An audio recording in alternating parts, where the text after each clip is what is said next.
Apabila koefisien korelasi lebih kecil dari R trouble, maka ada korelasi yang signifikan. Apabila koefisien korelasi lebih kecil dari R trouble, maka tidak ada korelasi yang signifikan atau H0 diterima. Yang kedua itu melihat sig. Apabila signya itu lebih besar dari 0,5, maka ada korelasi yang signifikan atau HA-nya diterima. Apabila signya lebih kecil dari 0,05, maka tidak ada korelasi yang signifikan. Untuk melihatnya sendiri kita bisa melihat tandanya ya, untuk besar dan kecilnya. Untuk min itu berarti variabel X tinggi, maka variabel Y-nya itu rendah. Apabila tanda plusnya itu variabel X-nya tinggi, maka variabelnya Y-nya juga tinggi. Karena itu kita bisa lihat di sini untuk X dan Y-nya sendiri itu tinggi. Selanjutnya kita menguji regresi menggunakan analis dan juga regression.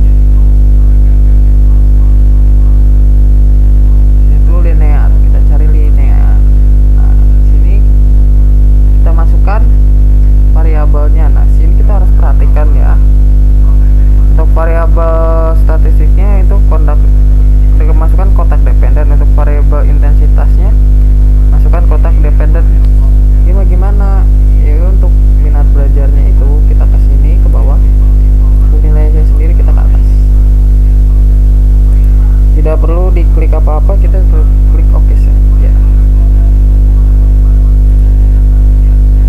Kita lihat sini ada ANOVA, model summary-nya.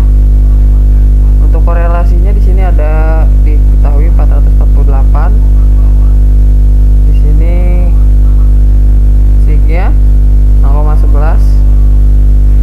Persamaan garis regresinya di sini koefisien.